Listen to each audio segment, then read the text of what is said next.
Hey guys, welcome to my first ever book review. I've been reading my way through the Stormlight Archives at the moment and enjoy them so much that I actually wanted to make reviews of them. Of course, I've been reading all my life. I read comics and books, so I'm going to try and do a bit more of those here on the channel.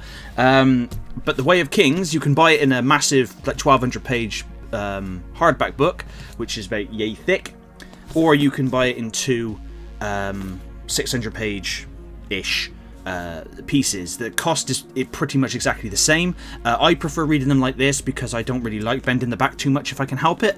I'm a bit weird like that, and I just find them easier to read personally, but obviously it's entirely up to you which version you get. Now, the world of Roshar, which the Way of Kings is the first entry in the Stormlight Archives series, is quite expansive. I have notes here which I'm going to keep glancing to because there's so much, and obviously I'm not going to give away any spoilers or plot points or whatnot.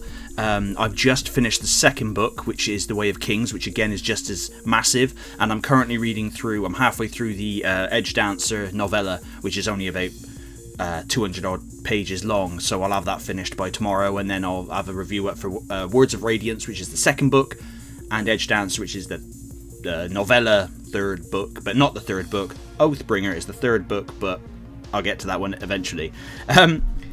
So they're written by Brandon Sanderson, and it's The Way of Kings is the first in a 10-book series. There are 4 main books released at the minute, which is The Way of Kings, Words of Radiance, Oathbringer, Rhythm of War, and 2 novellas of Edge Dancer and Dawnshard.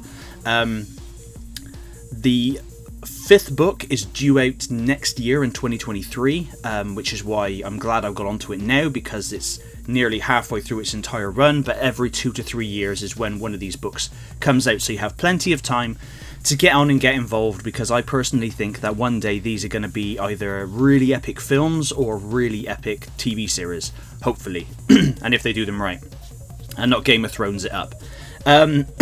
So it's based on the continent of Roshar, and it's basically it's a massive supercontinent, which is also on the planet of Roshar, and there's a high storm which batters it from east to west every few days or so, or every so often, apart from a specific time where it's just called the Weeping, where it just rains.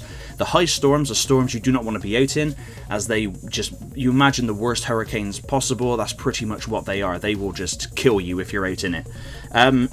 Also, the high storms bring with it Stormlight, which is a magic of sorts. I'm not going to go too far in depth because I don't want to confuse you, but it's a kind of magic, and it infuses spheres which are used as light source and currency, as well as other things, which is one of the most unique and bizarre but awesome currencies I've ever read or known about in any books or any medium ever, which is really, really cool. There are many different cultures and social standings between the rich and the powerful Light Eyes, where they have described to have yellowish or blue eyes, and the more downtrodden and downlooked Dark Eyes, which I'm assuming they don't really say much. They just kind of, I'm assuming you have brown eyes if you're a Dark Eyes.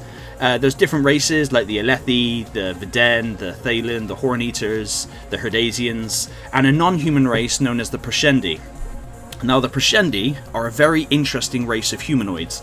They communicate with song and very, very rhythmic singing, and they have many different forms depending on the tasks they need to do. Like, for example, like a work form, they have a mating form, a war form, and as well as many others. You learn more about that in the second book, Words of Radiance, so I'm not going to go too far involved in that one. But the war form, for example, is where they actually grow armor from their own skin, like a carapace over their skin, in like an exoskeleton, and they're said to have red and black marbled skin. So kind of think like Darth Maul, just somebody from Dathomir, just a Darth Maul people running about everywhere. It's really, really cool, and a lot of the Proshendi are enslaved by humans and are known as Parshmen, where they're just very docile, and they don't really speak that much, don't really interact with anyone. They do as they're told, and they just kind of mill about. But there's a darkness looming on its way, and the Parshmen may be more dangerous than they appear. But like I said, you'll learn more about those in the Words of Radiance. There's also spiritual things, entities known as spren, which they appear during times of emotion, or for example, like when you get angry, there'll be anger spren, and there'll be fear spren when you're scared, glory spren, honor spren, wind spren, death spren. All they're described mainly, like wind spren are described as being like blue leaves that float about, and or like worms wiggling out of the ground, or just different, all different manner of those kind of things floating about. It again, it's hard to explain without you reading the book, and I don't want to just throw loads of information at you. And I'm only doing this on this first review. When I come to Words of Radiance, I'm not going to be explaining any of the world whatsoever, because I'd assume you already know what you need to know before going into it.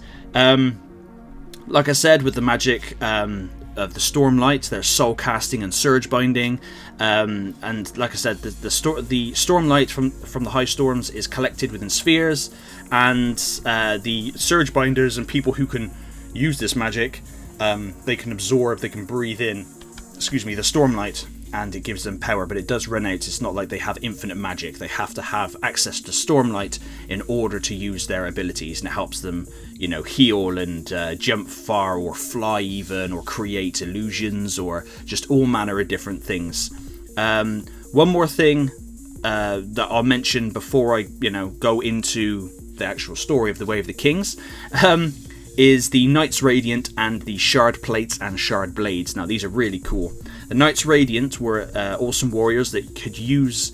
they all had different classes, as it were. Like, some would fly, some would create illusions, and they'll play a more prominent part in the second book, Words of Radiance, because they return, because they were once there fighting the Voidbringers, and now both the Voidbringers and Knights Radiant are no more, but they're starting to show their faces again.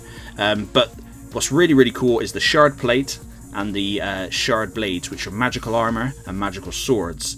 And they lived by 5 ideals called the Immortal Words, and fought, and like I said, they fought the ancient enemy known as the Voidbringers. Now, the Shard Plates and the Shard Blades remain, and in Words of Radiance, it's revealed a lot more interesting things about them. Now, what's really, really cool is that the Shard Plates are described as being able to allow the wearer to take more damage, they can fall from great heights and survive, leap farther, be stronger, and the Shard Blades are summoned to the bearer's hand in like a small cloud of condensated mist and whatnot, and they can be summoned and then made to disappear, so if they drop it, it can disappear and reappear in their hands, but it takes 10 heartbeats in order to summon it to the hand, and there's a really cool reason why, because the Knights Radiance, they can summon theirs instantaneously. This is all explained later on. I'm not going to go too far.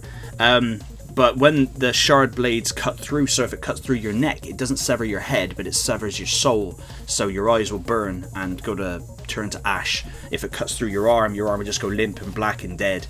And that's the really cool thing about them. They can sever if they want. If they strike through again, they can sever a limb, and they can cut through everything like a lightsaber. So everything inanimate, they can just chop up with like butter with ease. But now that the cliff notes are done with explaining a bit of the world and all that kind of stuff, so I apologise for that. I just wanted to get that out there so you get a little bit of what's going on. And believe me, those are just cliff notes. Because the plot of the book takes place after the King of Alethkar is assassinated by a Shin assassin called Seth. He's hired by the Parshendi and to do it for reasons, or so it appears, and the High Princes of Alethkar join the new king in a war against the Parshendi at the Shattered Plains called the Vengeance Pact. So they're all the High Princes are uniting. They don't really get along. They're all in it for themselves, and they're all gone down to the Shattered Plains on Roshar to fight the Parshendi. That's pretty much the start of the plot. But the story revolves around 3 main protagonists. The Shalin Davar, a young light-eyed woman sent to study to be a scholar under Jasna Kholin, the daughter of the assassinated King of Alethkar. I apologise if I'm mispronouncing any of these words wrong. I kind of pronounce them how I would, but I may get some of them wrong. There's Caledon Stormblessed, who's a young dark-eyed man. He's the son of a surgeon, and he trains as a surgeon, then he wants to become a soldier for reasons, and then he ends up becoming a slave. And then His story is revealed as the book goes on, so as the Way of Kings goes on towards the end, you'll understand what happened between him becoming a spearman, like a young man and a surgeon's son, to a spearman, and then a slave. It's explained, because 1 minute at the beginning of the book he's a spearman in an army, and the next minute he's a slave, and you do find out why, although it does jump to it. And the third main character is Dalinar Kholin, who is the brother to the assassinated king, and uncle to the current king, and obviously as well as the uncle to Jasnah, who Shallan has gone to study under. Now, Dalinar suffers from visions during high storms, which he believes is being sent to him by the Almighty, which is their god. And they may or may not be visions of the past or of what may come.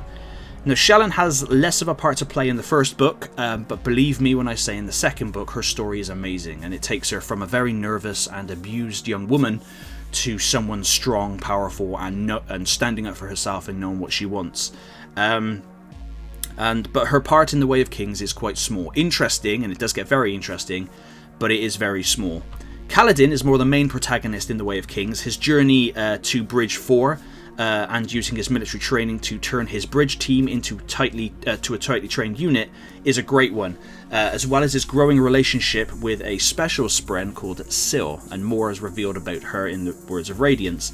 His relationship that builds with the others in his bridge crew is also a highlight of the book, like Rock the Horn-Eater, who doesn't fight but he cooks for them, and then there's Lopen, who's a one-armed Herdasian.